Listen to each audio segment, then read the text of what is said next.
Welcome to the Hawks Nest live stream show. My name is Brandon Kane, and I do thank you for watching the show today. Tuning on in, and I hope you're getting through your Tuesday very well as we have a F-16 fly overhead here. Already exciting out the gate. We're going to be taking a look here at Abraham Lucas today, and we're going to be starting off with that one, but we also will be covering a little bit of some news a bit later on today in the show and talking about Michael Dixon, as the Seahawks have just announced an extension with him, which is really good news and also kind of expected.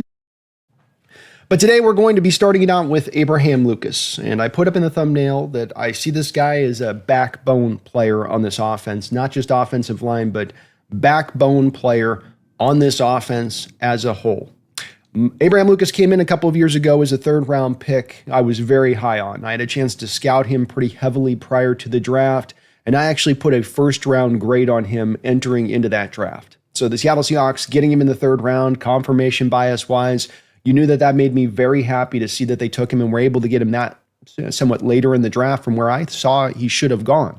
And maybe there was some medical injury stuff going on there. Maybe that knee was even kind of acting up back then, or NFL teams, when they started to poke and prod, kind of maybe realized a bit that this is going to be problematic moving into the future. And that's why he did drop despite the tape being so good coming out of college.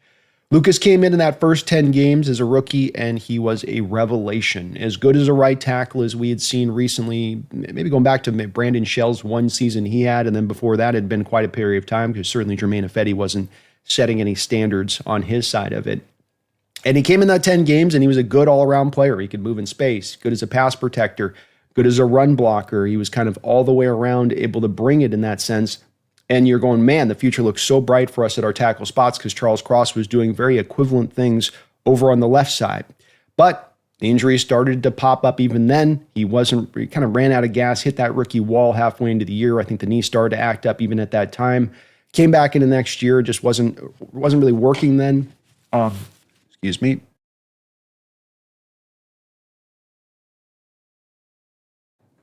Wasn't really going for him in that next year. He's been fighting through it, had to get this surgery.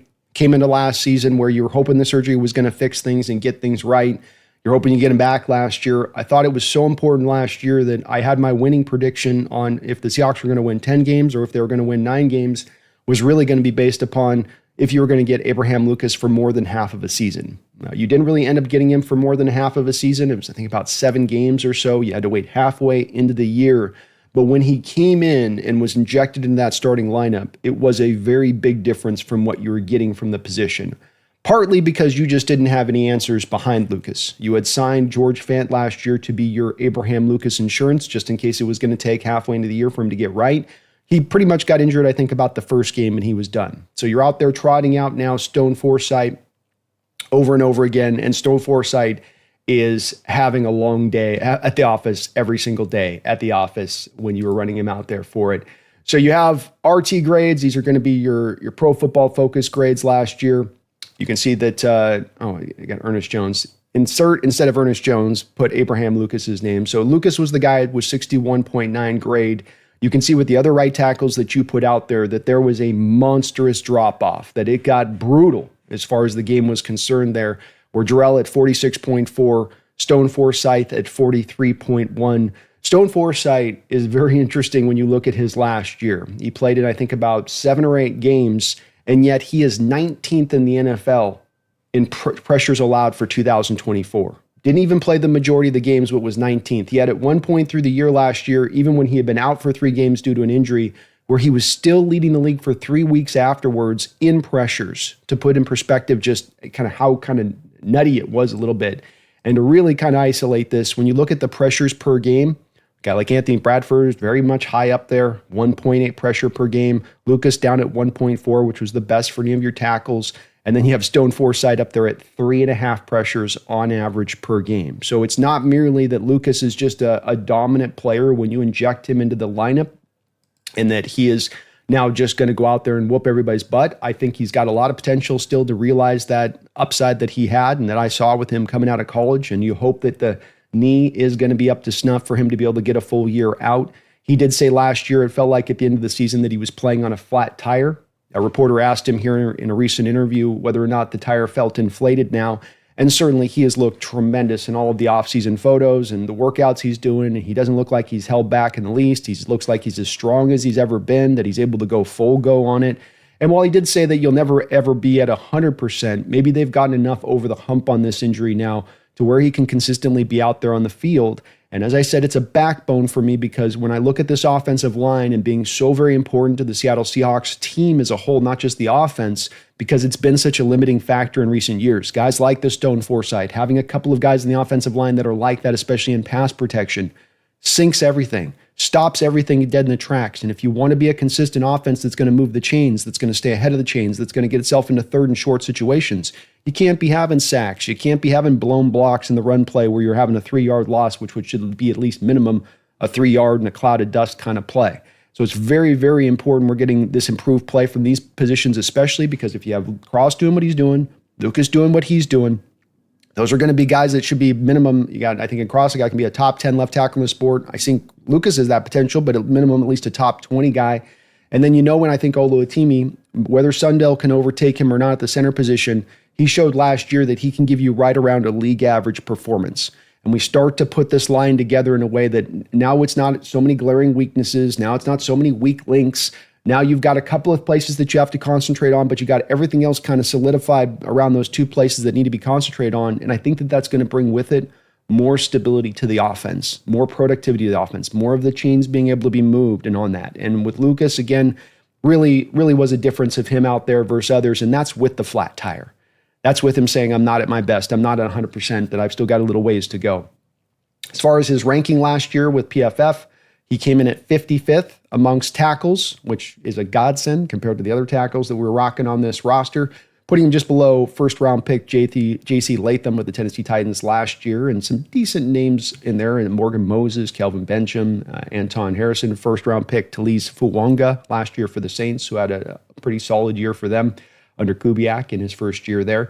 So he was fairly well graded, comparatively speaking, at least to the rest. Wasn't dominant on that. And again, playing with that flat tire, you can see when it comes to pass pro and run blocking, which are those right two numbers on the side, 65, 62, he was also pretty equivalent as a player in being able to be decent in both as a run blocker and in pass protection. So he gives you a very full meal deal as far as a player goes with that. And when you do look at, of course, his 3 years here being Lucas, it's been a little bit of kind of waiting for him to realize back into what he did in 2022. You can see that grade 68.4, had a really solid rookie year, really showed you a lot of potential there in his ability.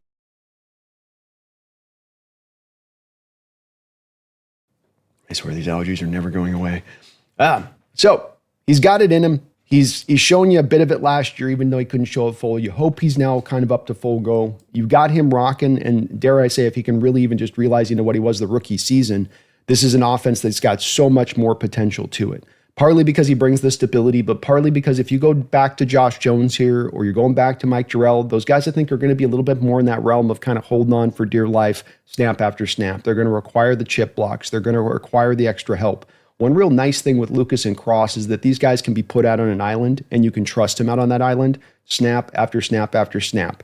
You don't have to be dominant all the time. Just be that above average point and get that across your line all the way as much as you can, and you're going to put together one hell of an offensive line. It's nice to have your Trent Williams centerpiece point that everything like a sun orbits around it, but there are other times here where you can build a line that's just structured solid all the way across the board, and that can be good enough. And especially is nice when your best offensive linemen on your line are going to be your tackles. That is mighty helpful, as we've seen a lot of teams have a lot of success just having those two pillars kind of holding it down over there on that side. But let's get in the tape. Let me show you a little bit of what Lucas brought last year to the table, why I'm excited for this upcoming season, why when you hear him talk, it does seem like he's gotten at least around the bend on this enough to be able to get out there and play consistently, because I think that there's just such a big difference when you've seen him out there versus any other right tackle that we've trotted out there in recent seasons, be it Jason Peters, Stone Forsythe, Mike Jarrell.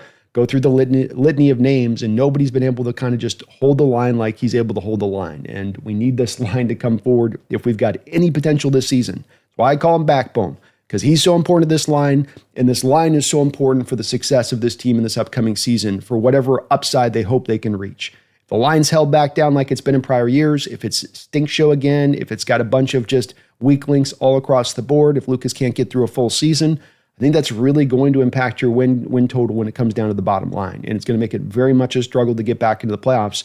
As we've seen the last couple of years, as that line has really kind of pittered away here and there and really struggled to just maintain and to not be, again, that kind of worst part of the team at times. I mean, that's what we're sort of talking about with this unit. Let's take a look at him, though, here and dial in a little bit. I'm not going to go super long, partly on this because we've got another show here today, but partly also just because he didn't play the full allotment of games last year. So we're going to be going off a little bit of just a sample size amount of data when it comes to this. But I did want to show it. And let's first start off with just really, if we can, the rookie year here with Cross or with Lucas and get into a little bit of what he was initially kind of showing you. This is going to be that rookie season here with the Lions. As a right tackle here, he's going to go up against Aiden Hutchinson over on the right side of your screen. So right here is Abe. Going to take on Hutch. A couple of reps here that are really nice. Ushers him right out of the pocket there.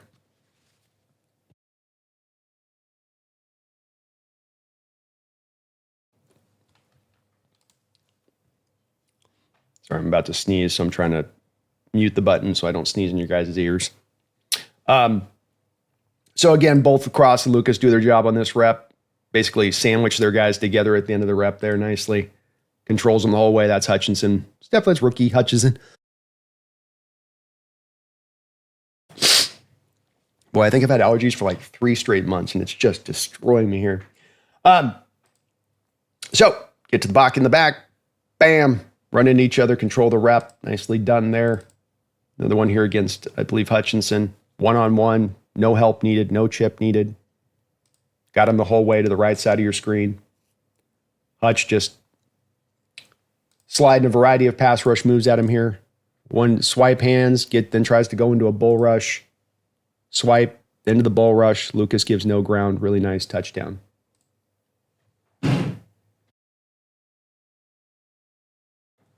So this kind of stuff that he can do when healthy, when feeling good, when light on his feet. Like I said, I did have a late first round grade on him when he was coming out. Just thought there was a lot of potential there with him.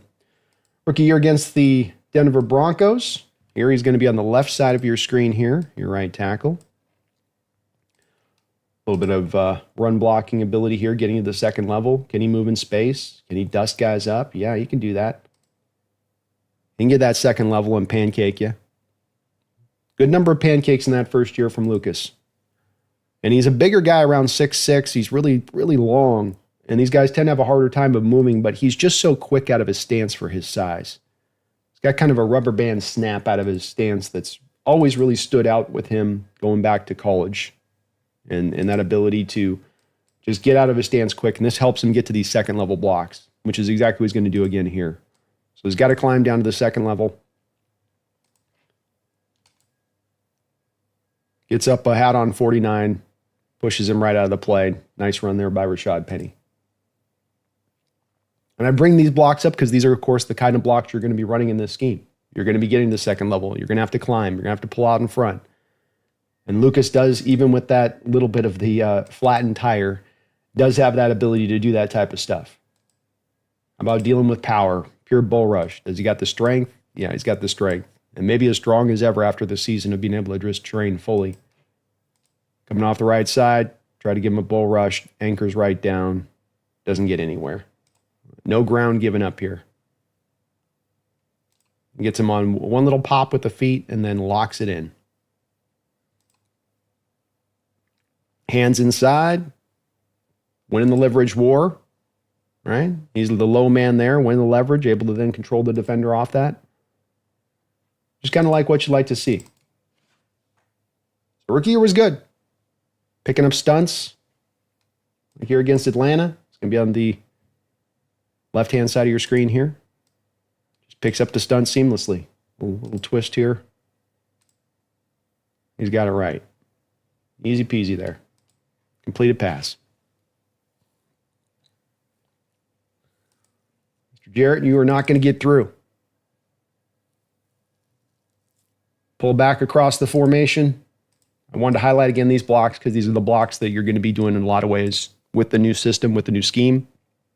You're going to see a good amount of this. Not as much the pull back across the formation, but climb out in front and be able to land your target. He gets there on time. Dries him right out.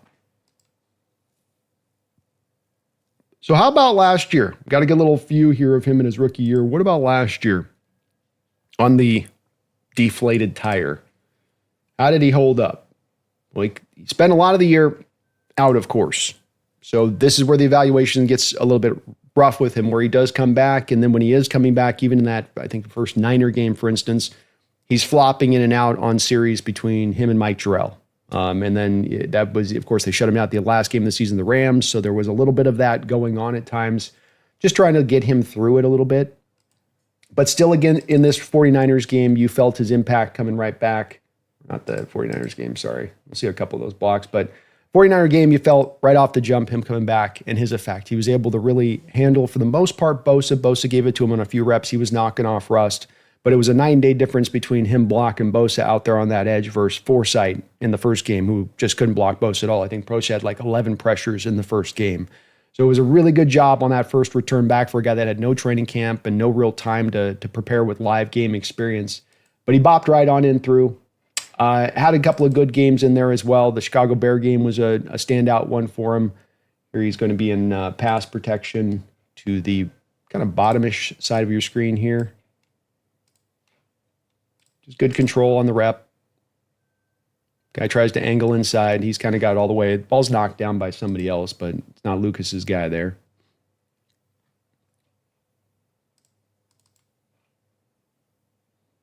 A Niner game I was talking about. Here you got him with Bosa over on the right-hand side. Bosa didn't have a lot he could really do with him.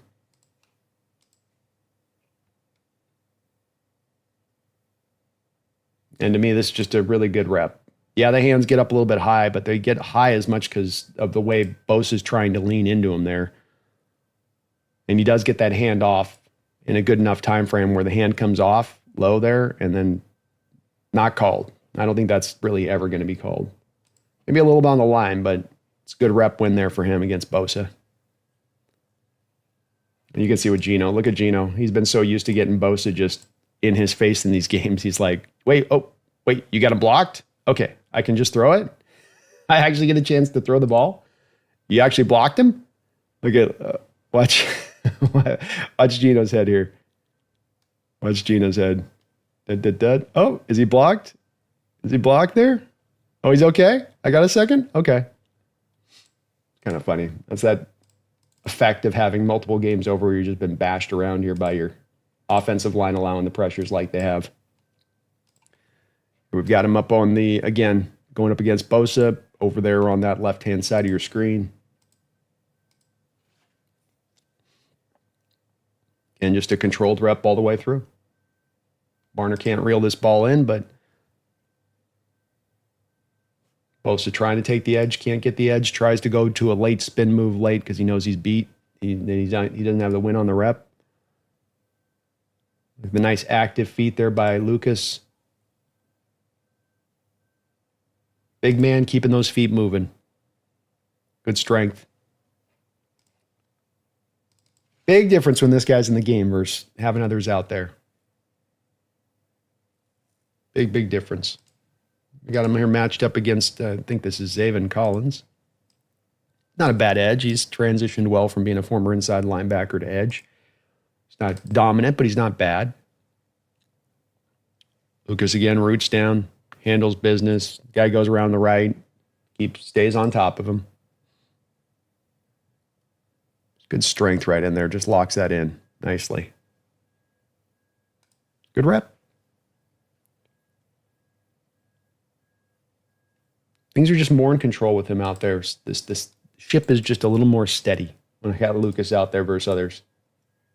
How about Leonard Floyd? He's going to take a run at him. Eventually, Bosa had to say, no mas, no more. I'm done today. I don't want to have to go up against that Lucas guy anymore. I've had enough of that. Floyd's going to try him out here. This is on the touchdown win and scramble, of course. Not a dominant rep here by Lucas, but kind of a long arm ball rush. Leonard gets him a little bit, but he doesn't lose fast. I'll say that with him too. If you're going to beat him, you're usually going to have to beat him with a little bit of time to get there. It's not going to be just a smooth whoop his ass rep. where you're in there usually in under the 2.5-second mark for the most part. He kind of is here, but some of this is Geno moving up in the pocket into the pressure too. If Geno's staying back, so if Geno stays back in the pocket instead of climbing up here, he might still be all right, but he sees the opportunity to go get the scramble and the touchdown and use his legs. It's a good decision by Geno. But it makes it look like a worse pressure for Lucas than it really is.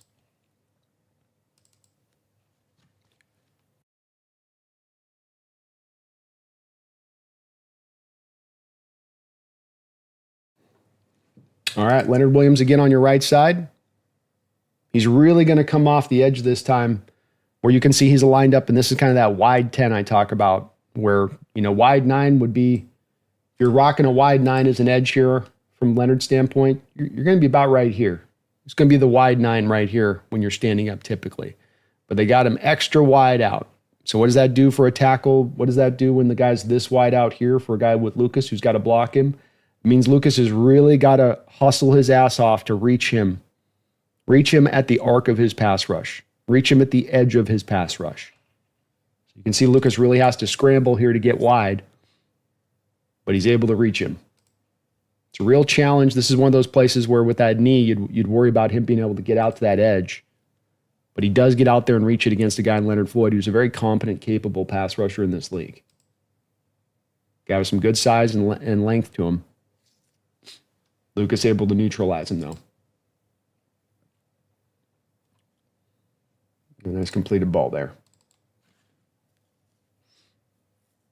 Leonard Floyd again. Bosa's out of the game at this point. Same right side of your screen you're going to want to take a look at here. Starts to go into the Euro step. So he's starting the Euro step, and then Lucas gets his hands on him before the Euro step can hit. See that little bounce? So he's trying to go inside, outside. Inside, outside with his feet. Look at Leonard Floyd's feet. He doesn't get that right foot deep enough to the inside shoulder of Lucas to sell the move, but Lucas also times his hand strike up to catch him right in the middle of the Euro step. And now you're stopped. He's caught you at that wrong point of the Euro step, and that's the trouble with the Euro step. It looks pretty when you do it, but if the guy can catch you midstream, your feet are both off the ground. See that? Both feet off the ground. You got no feet on the ground. You can't root down against power. You're going to just be stopped dead still with these strong-ass right tackles in the NFL. And that's just what happens. Stop, kitty.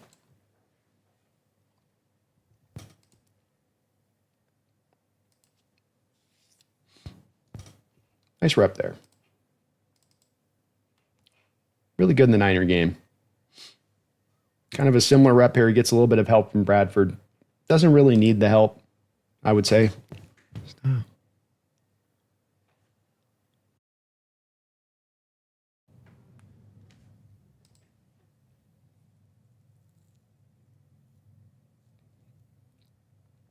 Does need the help, but takes care of Floyd again here well. He had this handled. Bradford just didn't have anybody to block on the play, so he's like, I'll come help you.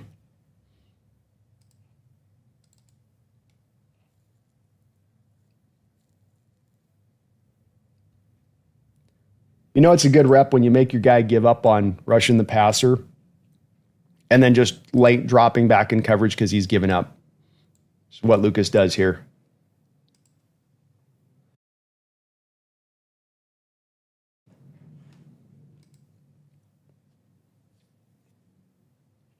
Let's see how he drifts back into coverage here.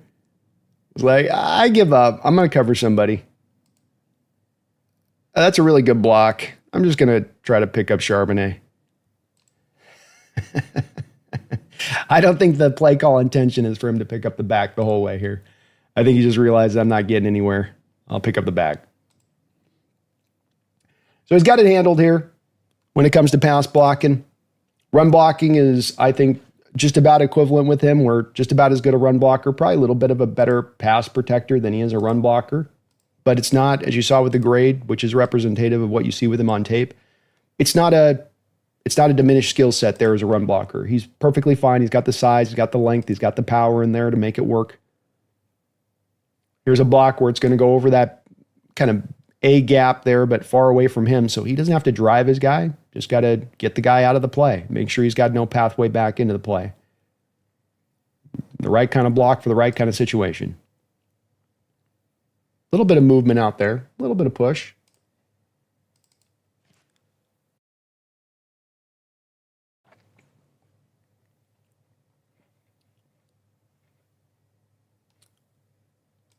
Again, here on the right side, another play where it's going to be a run play away from him. Doesn't have to really be a super dominant block here. There's a lot of the great reps. Seahawks were not running the ball well about this time, if you can remember. So some of this was just the hard-fought, successful run plays where you were getting it done. You know, there's just a lot of stuff here where you were just tough sledding through the year and run the ball. Couldn't get it done. Just couldn't find any pathways. Similar block what we saw before here, just out on Hassan Reddick, get him neutralized. Take advantage of the fact he's going to try to get in the backfield a little bit. Make sure he can't climb back to the play.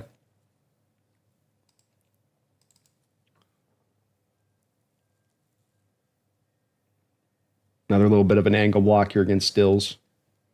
Going up against the defensive tackle here. So your tackle going against a defensive tackle, they're not usually going to get a lot of movement against those guys. But we were talking about with Charles Cross a couple days ago, angle blocks. Get the shoulders in the right place. See how he gets his shoulders turned here? This is the kind of like what I call a finesse block. And this is the kind of blocks you're going to pull off in this scheme. You can see with Haynes, he's kind of doing the same thing or trying to do the same thing. He gets his hands out. Look how wide Haynes' hands are. Jesus, dude. You're not trying to tong him. You're not a pair of tongs, dude. But Lucas, look at the difference in hand strikes from Haynes to Lucas. Lucas inside, Haynes slapping the outside of his shoulder pads, begging for a holding call. But Lucas angles himself. Angle and turn. You see, now once the ball carrier comes through, once he goes past Lucas's back, you have defender, Lucas, running back. There's no pathway for him to get back in there. And Haynes does a nice job as well of getting his back turned. See them both do it? That's how you know they're both trying to pull off the same technique here. And in Oluwatimi, you can see he's kind of doing the opposite, right? Because he wants to have his left shoulder, that's where he wants to guide the defender. He's get him up on his left shoulder. Doesn't quite get it, but good enough job. Everybody does a good job here for a nice run play. But Lucas can also be a technician in how he blocks. He doesn't just have to be a guy that heads up, rolls his guy.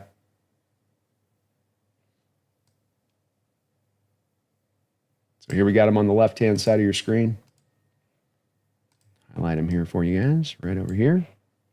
Where you're going to watch him, another run block rep here.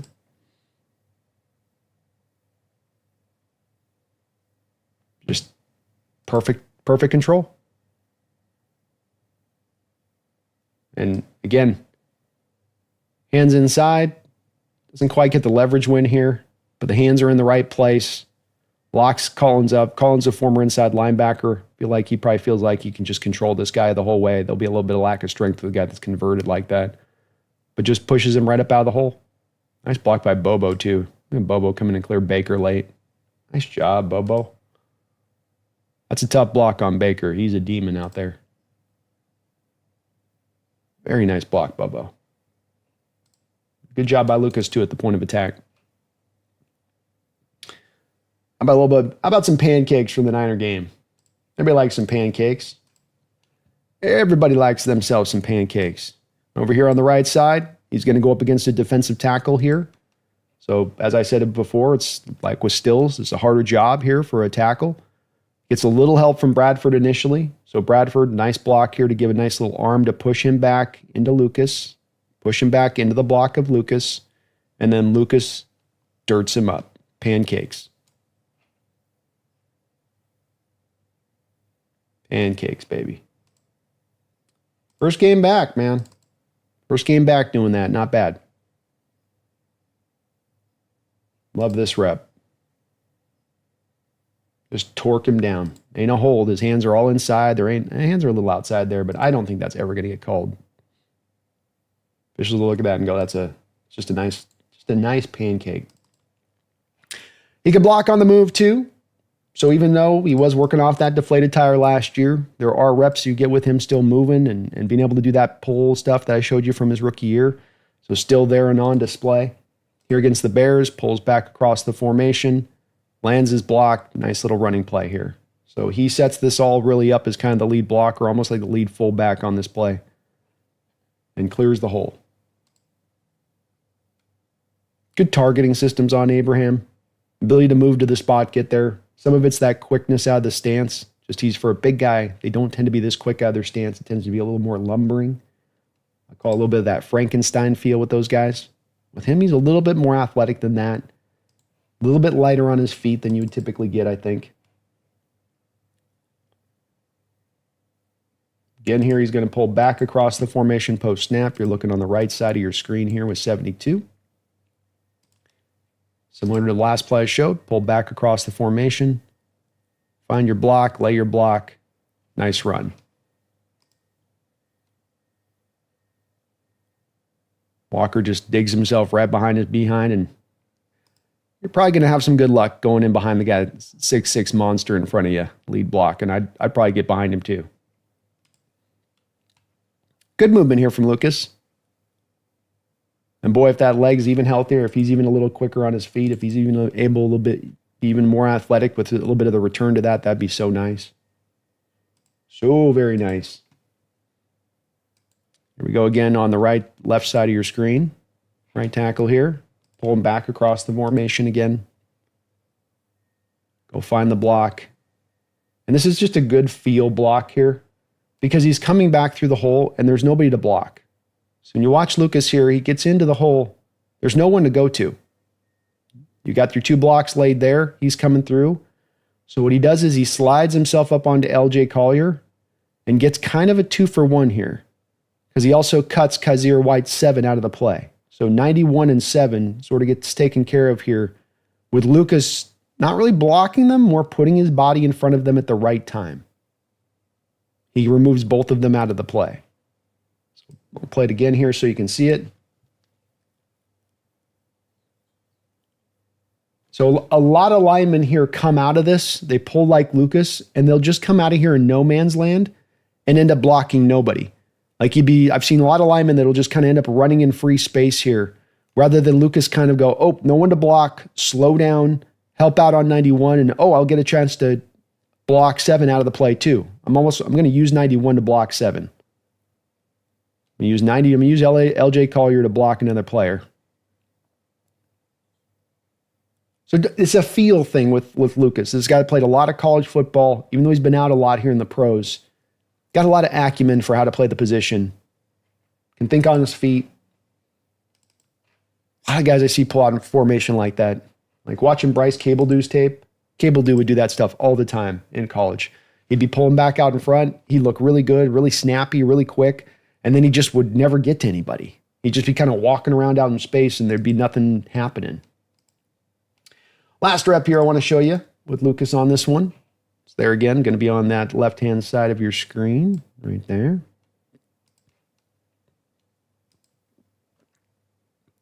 We'll double team, then get down to number 2 and dump him, a little pancake. So you got a 2-for-1 with a pancake finish. 2-for-1 with a pancake finish. Help out on 96. 96 is controlled, then get back out there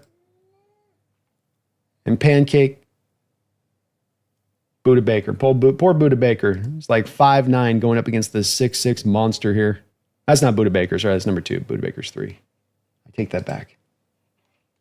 All these single-digit numbers on these defenders is hard. It's very difficult.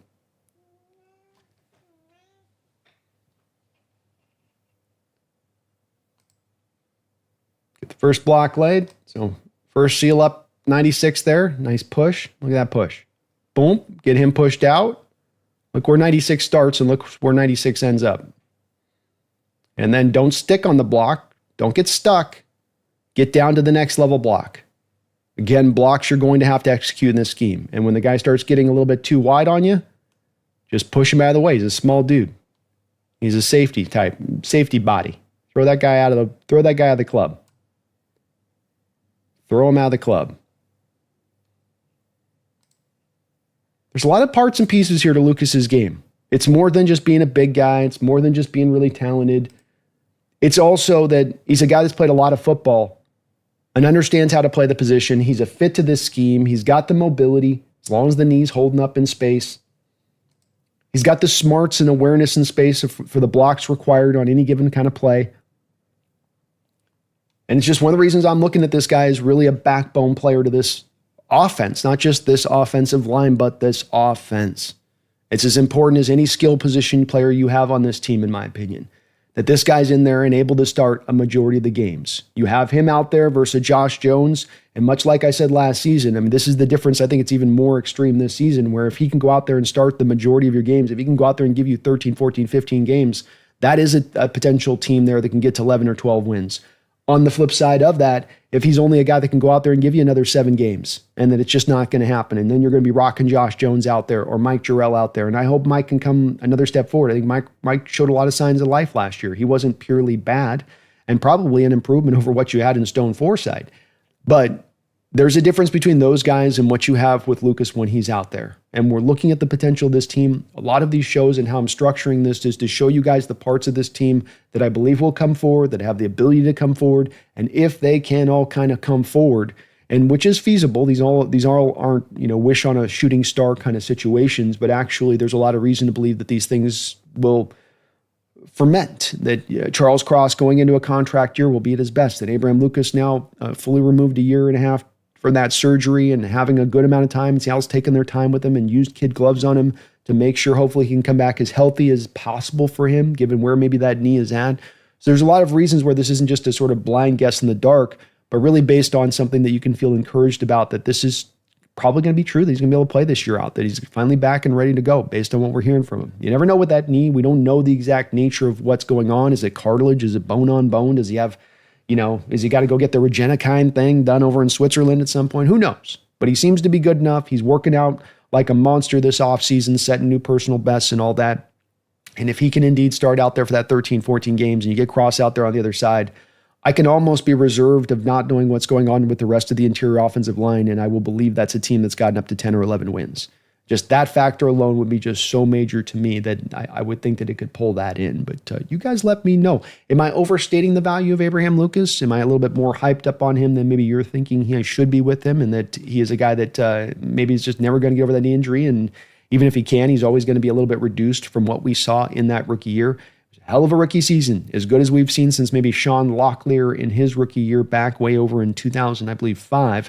That we had a guy play that well right out the gate. It was very impressive. And boy, to get that there again for an offensive line that struggled for so many years, for tackles that have struggled for so many years, save removed from maybe a Dwayne Brown and Charles Cross since he's come in there, that it'd be nice to have both those going strong at the same time for once. How nice would that be? But you guys let me know on this. Let me know if you guys feel like he is a guy that is going to be as key a part to this offensive line and this offense as I do. I'd make him as big a key as anything you're doing. Certainly quarterback's important and Cross will be important. And you can look at Cooper Kupp getting through with some of his injury history and that he's going to be a vital part, or JSN. But for my money, I think you can overcome some other places here if you had injuries come in. I don't know if you have an answer if Lucas goes out. I think you might just be in a little bit of an SOL situation, which is what you were last year when he was out and which is what you were the year before when he was out. So come on, Abe. Keep it healthy. Keep it going, man. Stay out there. Go rolling strong, and we can get the best possible Seattle Seahawks team for this upcoming season. We'll wrap up here somewhat shortly. I got a donation in here from Snail. Thank you for the $2 donation, Snail. Forsythe was a 7th-round left tackle. It's not his fault. No, I wouldn't cast aspersions on Stone Forsythe and that he's like a bust or he failed to reach expectation. You took him, I think he's in the 6th round. But nonetheless, he was a guy that you had always known was going to be your backup swing tackle. You want him out there for a smattering of snaps. You don't want him out there starting 7 straight games. But unfortunately, with Stone over the past couple of years, that's the position you put him in. The team tried to get out ahead of this last year with the George Fant signing and having a guy more capable behind Abraham. But of course, Fant was injured, bad luck, instantaneously. Some of that you could kind of maybe see, though, with Fant because he had a pretty rich injury history coming in. He was an older player. Maybe not the best of guys to kind of take that swing on, and maybe they've learned their lesson with that a little bit here, Snail, in that Josh Jones is a lot younger of a player than Fant, a lot less of an injury history than Fant, and that you have a little bit more solidity if you have to go to Fant versus going to Forsythe last year. But it's understandable Forsythe would play the way he was where you drafted him. Nonetheless, though, he was atrocious beyond all belief. I mean, it wasn't even that, he's holding on for dear life. It's just a complete open hole on your offensive line on the right side through a lot of last year when he was out there. And that's something you definitely need to correct this season, because we can see that almost can sink so many things in itself. Part of the reason I say Lucas is that backbone to this offense for this upcoming year, and that's so very important that he is at his best so that we can get the best out of this team this season, that they can reach their high water mark as their potentiality goes. One other thing I want to talk about today, and a little bit of news that came down here just before the start of the show, was Michael Dickson getting a contract extension. We got the initial numbers out. We'll see what the numbers are once they reach over onto overthecap.com. It's a little bit early right now to make any kind of assessments about where the cap hits are at, because it's agent numbers initially. And I'm sure Seattle's moved some of the numbers around to make it equitable for the team, especially in that first year of the deal. But this was a deal we anticipated being signed. In fact, I was on Dan Vienn's show last night. We were rocking. I was telling Dan that I'm expecting a Michael Dickson extension to come down any day now, sooner or later. And boy, it looked like almost a profit on that one, is that less than 24 hours later, we got an extension. And I had no inside information on that. You just knew this deal was coming. And why did we know this deal was coming? Because Michael Dickson has been on, if it's possible, a Hall of Fame-like run for a punter. Hall of Fame, I mean, I know that's almost a misnomer, or does that even exist anymore? Is that even possible? But if it is possible, here's the guy that could be doing it, is that he has been great right from the jump through his career. What is he through? 7 years, going into like 8 years, 8 years now in this league. And every single year he has been grade A. Awesome. Not good for this era, great for any era. And to show you a couple of numbers, obviously with punters, I don't always have a lot of numbers we can give you on this to show how good the guy is. Right here over my left shoulder, you're looking at the all-time average for punters. Jack Fox at 48.8, AJ Cole at 48.6, and look at who's number 3. Third all-time in punting average with 48.2, third all-time ahead of Shane Leclerc, ahead of Pat McAfee down there at the 17th highest mark. So Pat's up there high, but not anywhere near as high as Dickson is on that. So a great average punter, and this isn't through 1, 2, 3, 4, 5 years now. He's 8 years deep into this career. So now you're getting into that longevity of greatness thing, where if we're going to talk about a guy who could potentially be a Hall of Fame punter, having that greatness instantaneously and being able to keep it out for well over a decade, maybe this will give him the potential, maybe this will give him a chance of being able to get into consideration down the road. Another part that just is in addition to this, because somebody might be saying, well, okay, well, he can kick it really far, but maybe he's just out kicking his coverage. But look, have we had a lot of bad kick return coverage teams throughout Carroll's time here or Mike McDonald last year? Not really. Had a little bit of issues with the kick return game last year, but not necessarily the punt return game. And to back this up a little bit, when you look at the net average for all-time punters and you look at how guys stack up with that, we find that Dickson also ranks very well on this. So he is now top 12 as well when it comes down to net average. And that's going to be this far column. I'll shrink it down. It's a little bit hard to see, but that's the far column here on the side is going to be net. So you have with Michael Dickson here just above Johnny Hecker at 42.9, or Johnny Hecker and him are both tied, I should say, at 42.9 as far as net. But he's also 12th then all time as far as net average goes. So I don't know if Michael Dickson's going to have an opportunity to be considered in Hall of Fame when it's all said and done, but he's an absolute weapon. This contract extension was well-deserved. These punters can punt for 20 years. I hope the guy's here for the next 10 years and he doesn't go anywhere. And he's just been phenomenal from day one. And a team that's had a lot of inconsistency over the last 10 years in a variety of different areas, he has been a bit of that metronome that's just always going, always rolling, always doing his job. And when you come to this upcoming season and you talk about how this team has intelligently built itself, how it's trying to win football games, not luck its way into winning football games, not if everything breaks in the right way, it can win football games doing this, but here is our formula. We're going to lead with our defense, we're going to run the ball, and we're going to play great special teams. And you can go really far to playing great special teams if you have a grade A Hall of Fame type punter and you got one of the better kickers in the game. That's a really nice starting point to operate from. And your Seattle Seahawks have that right now with these two guys, especially with Michael Dickson. So Dickson back in the ranks, well-deserved on his part, worth every cent of it. This guy is on that Hall of Fame run, and I hope if he continues to perform at this level, the NFL will give him that consideration. If he kicks off another 10 years, no pun intended, providing the same kind of performance, he should be in the Hall, in my opinion. We'll see if he has that chance. Maybe just in this day and age, no more punters can get through. Maybe, Ray Guy was the last guy to get through, and that's going to be it. Nobody else has that chance. But Michael should be in consideration if he can keep up this pace and there's no reason to believe that he can't. I thank you guys for watching today. If you can for me, do a favor, please do hit that like button, as I would really appreciate it. It helps the channel grow, and I do thank you for doing it. We'll probably just bounce kind of right through here and make this kind of a quick in and out show today, as we are going to be doing the roundtable tonight. So we've got the NFC West roundtable show. It's not going to be on the NFC West roundtable channel. We're going to be posting this out directly from our own channels tonight at 6 o'clock.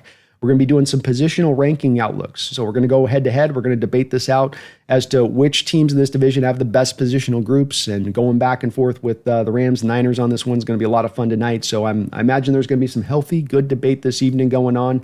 But please do tune in for that, as we'll be going at 6 o'clock standard issue time here. We got some more shows lined up this upcoming week for you here, Wednesday, Thursday, Friday, as well at 12 o'clock. So please do keep checking in with me and keep watching the channel, as you guys have been doing really great on the turnout. Thank you to all the new subscribers. Had a lot of new folks jump up here over the last couple of weeks here to the channel with the new format. And I do thank you for guys hopping in on that and rolling with me on the punches on that side of it. So we will call it on that one. I thank you guys for watching today. How many Hall of Fame punters are there? There's only a couple, Kendrick. Just a couple. Very few and far between. And I think Ray Guy for the Raiders was the last guy. HHG, I think Charles Cross is your next extension coming down the line. Dixon first, Cross second. That's the way I would expect it to go. I would expect it to go that way. So I was pretty right on the button with the Dixon one. I think I'll hit it here with the Cross one as well. But we shall see. Seth K. Aloha, Mike Jarrell isn't a bad backup for Lucas. Not at all. And there's a lot of reason to believe that he'll be improved from where he was year one as a rookie, coming from a very small school. Guy like that, you would want to give a little bit of time for the development and that to come forward with him. I wouldn't look at him as a finished product last year on that side of it, being Jarrell. I still got some hope for that guy. Definitely do. But you just got that faith in Lucas. That's as much as, anything else on that.